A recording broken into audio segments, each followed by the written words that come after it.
And Obama, it was, again, a perfect, it was almost a stroke of genius, because not only is he young and charismatic and well-spoken, he has great speech writers, and he delivers the speech very well. This victory alone is not the change we seek. It is only the chance for us to make that change.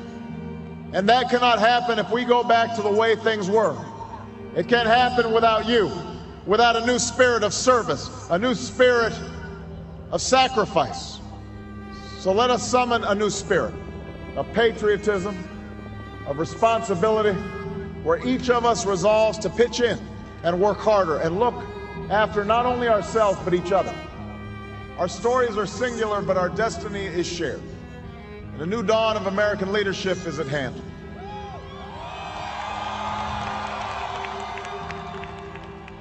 He is essentially an empty vessel, in the sense that you can instill in him all of your hopes and aspirations. And that's why they use those empty statements like, a change you can believe in. Well, that change is whatever you want it to be.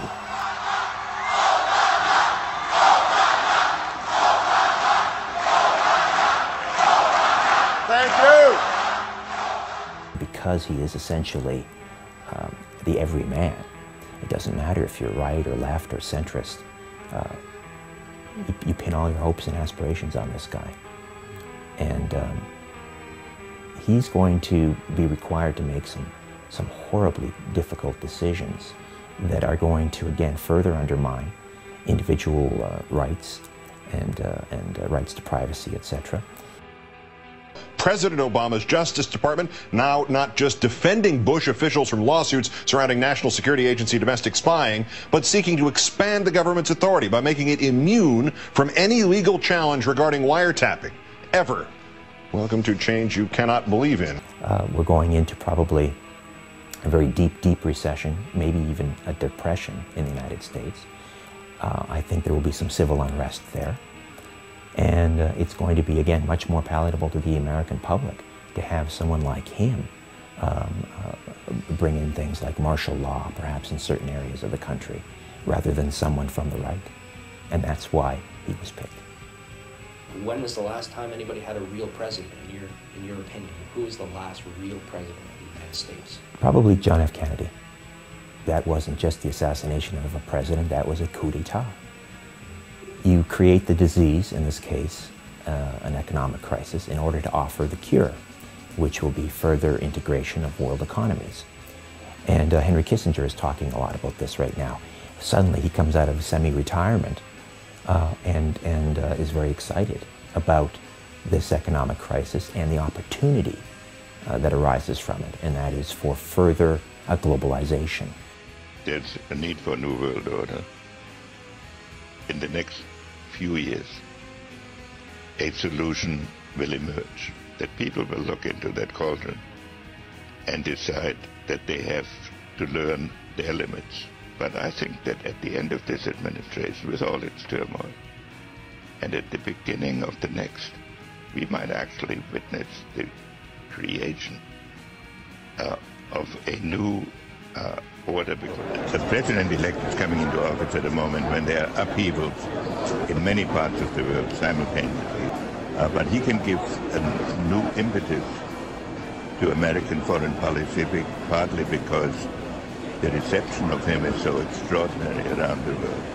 I think his task will be to develop an overall strategy for America in this period when really a new world order can be created. It's a great opportunity. It isn't just a crisis.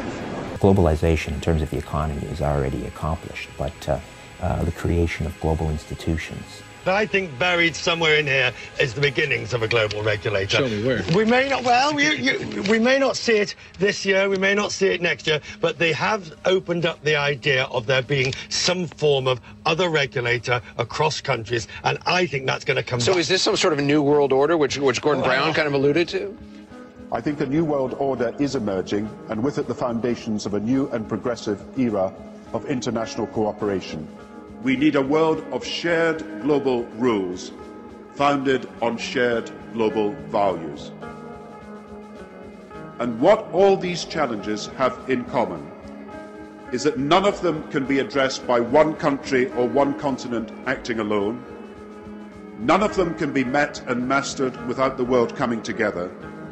And none of them can be solved without agreed global rules informed by shared global values. You can't all of a sudden have a super regulator, even if we're in a desperate crisis now. You can't, according to the U.S., take that and say, okay, all of a sudden there's this super cop who is going to dictate what the U.S. does, what Great Britain does. That ruins the sovereignty of individual nations. You can't just all of a sudden do that. I believe page section 15 of this communique sort of establishes a new financial stability board. But what does it say? It replaces what used to be a financial stability group of some kind. Yeah, right? That's been around for 10 years. Strengthened mandate. This is all arcane diplomatic language. We'll see if it actually means anything coming down the pike. Ed Henry, thanks very much. Virtual Quest, stick around. Whether it's ushering in a new Bretton Woods type agreement, total monetary reform, whether that's one world currency, ultimately, I suspect that's the end game. China wants the creation of a new currency to eventually replace the US dollar as the global benchmark. In his paper, Zhou Xiaochuan calls for a reduction in the dominance of a few individual currencies in international trade and finance. He points out that moving to a reserve currency that belongs to no individual country would make it easier for all nations to manage their economies better. During an appearance at the Council on Foreign Relations in New York, the Treasury Secretary was asked about a proposal from China's top central banker, China's idea to replace the dollar as the world's reserve currency. I haven't read the governor's proposal. We're actually quite open to that suggestion, but you should think of it as rather evolutionary, building on the current architecture, rather than moving us to global monetary union. It's the Hegelian dialectic, and again, you create the disease in order to offer the cure. I'm one who believes that a large part of this current economic crisis we're in was engineered. Now, how they accomplish that is beyond my understanding. I mean, I don't know how you suddenly decide one day that you're going to burst the housing bubble. But we're told by people like Daniel Estulin that someone stood up at the Bilderberg meeting, I believe it was in 2006, which would have been up near Ottawa, and that was the decision that they made. Now we're going to burst the housing bubble, and we're going to destroy the American middle class.